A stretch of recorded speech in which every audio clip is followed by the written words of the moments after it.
آواز کی شیری جی سرکار آج سے آپ آزاد ہیں. شیری چوک گئی. والا میں کنیز کب تھی؟ مجھے تو آپ کی کنیزی آزادی سے بڑھ کے رکھتی ہے. کہ نہیں شیری آپ آزاد ہو آپ چاہیں. والا مجھے نہیں جانا ہے میں خوش ہوں. مجھے آپ کی کنیزی قبول ہے. امام نے کہا یہ میرا حکم ہے آپ چاہیں آپ آزاد ہیں. اب حکم آ گیا تو شیری چپ ہو گئی. امام نے گھر میں اعلان کیا کہ بھائی شیری جا رہی ہے. جو بھی تحفہ دینا چاہتے ہیں وہ تڑپ جائیں گے آپ تحفے کو. شیری بیٹھی روئی. کمالا جب حکم دے رہے جاؤ کچھ آ رہی مگر گزارش ہے. بولو شیری کمالا وعدہ کرے ایک دن میرے مہمان بن کر آئے.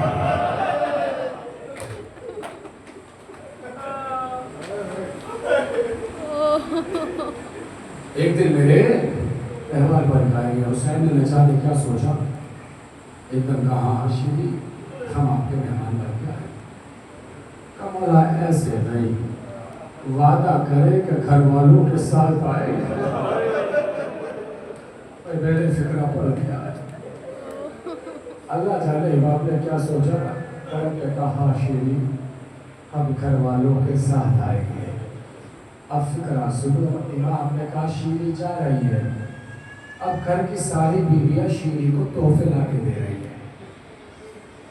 قیامت یہ ہے کہ جو بیوی بھی تحفہ لے کے آ رہی تھی وہ ہر تحفے کے ساتھ چادر ضرور لا رہی تھی. 11 محرم ہے لٹ گیا فاطمہ کا بھرا ہے. قتل ہو گئے حسین مقتل میں. سنے کچھ چادریں بہت زیادہ ہو گئی. شیری نے کہا مولا میں اتنی چادروں کا کیا کروں گی. نہ جانے حسین کو کیا خیال ہے کہ شیری لے جاؤ شاید ضرورت پڑ جائے.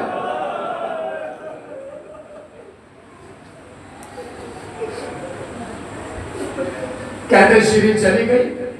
کوفے میں ایک بلند مقام پہ اپنا گھر بنایا. بلندی کی وجہ سے پہلے شیری کے لایا. کئی حجرے تھے. اچھا خاصا گھر بن کے تیار ہوا. شیری والے نے پورا شہر کوفہ شیری کا بڑا احترام کرتا تھا 2 وجہوں سے. پہلی وجہ یہ کہ حسین کی کنیزی سے آئی تھی. دوسری وجہ یہ کہ حسین نے وعدہ کیا تھا کہ ہم مہمان بن کے آئیں گے. کہ چلو شیری کی وجہ سے حسین کی مہمان نوازی کا موقع مل جائے گا. وقت گزرتا رہا وقت گزرتا رہا وقت گزرتا رہا. دعا کرنا یہ پورے مسائل پڑھ لے جاؤ. وقت گزرتا رہا. ایک دن خبر آئی حسین نے مدینہ چھوڑ دیا. ایک دن خبر آئی حسین نے مکہ چھوڑ دیا. خبر آئی کہ حسین کوفے آ رہے ہیں. یہ خبر سنی. اب روزانہ شیری گھر سے نکلتی تھی جا کے باہر بیٹھ جاتی تھی. شہر کے باہر انتظار کرتی تھی. اب حسین کا قافلہ آئے. اب حسین کا قافلہ آئے. آنے جانے والوں سے پوچھتی کہ حسین کا قافلہ ٹکرایا. کہ حسین کا قافلہ ملا مگر حسین کا قافلہ نہ آیا. حسین کا قافلہ نہ آیا. بیچ کا منظر چھوڑ رہا ہوں بس یہ منظر سنو. ایک دن شیری تھکار کے گھر آئی. رات کا وقت تھا. جا کے اپنے بستر پہ لیٹی. ابھی لیٹی تھی کہ کنیز دوڑی ہوئی آئی. غلام آئے. آنے کے بعد کا شہزادی وہ دروازے پہ حاکم کا قافلہ آیا ہے. اللہ جانے آپ کیسے سن رہے ہیں. اور وہ سپاہی چاہتے ہیں کہ آج آپ کے گھر قیام کیا جائے. اور ان سپاہیوں کے ساتھ ایک اسیروں کا قافلہ ہے. پہنچ گئے آپ. بی بی بڑے لٹ کے آئے ہیں. کچھ کٹے ہوئے سر بھی ہیں جو لوگ ریزہ پہن ہیں. اچھیے آپ آباد رہے. اس کے بعد کب بی بی کچھ بیویاں بھی ہیں جو اسیر ہو کے آئی. آپ کی خدمت میں نظر کروں.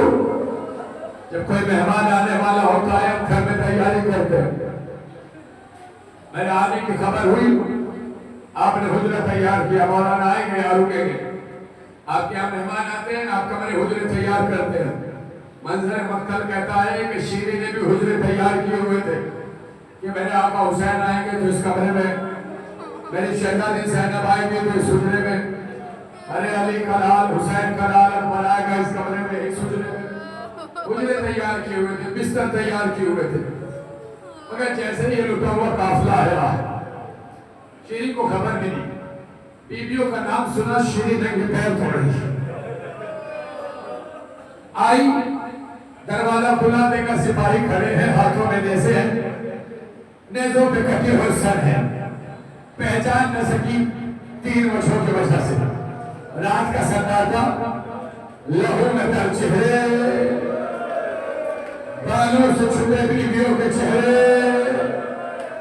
اور پھر ذہن میں گمان بھی نہیں تھا کہ میرا مہمان ایسے آئے گا. زینب کی مصیبتوں کا آغاز ہے سرکار, ایک جملہ سنی جگہ دل طلب جائے گا کا. سپاہیوں نے کہا آج کی رات کر کے اپنی اجازت چاہتے ہیں. زینب نے شیری نے کہا جی آئیے. حجرے دیے, رک گئے.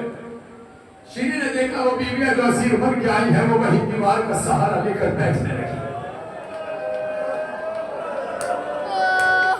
کلیجہ نہ پھٹے فکروں پہ تو کب جا کے پھٹے گا. شیری کو رحم آیا. شیری نے سپاہیوں کے سردار سے کہا, سپاہی تمہارے سب کے لیے کمرے حجرے کھلوا دی, میں آرام کروں, لیکن اتنی اجازت دو کہ کچھ حجرے ان کے لیے کھلوا دوں, ان اسیروں کے لیے کھلوا دوں. اس نے کہا کوئی مسئلہ نہیں, آپ کی مرضی, آپ کا گھر. وہ حجرے جو حسین کے لیے سجائے تھے, وہ حجرے جو زینب کے لیے سجائے تھے, وہ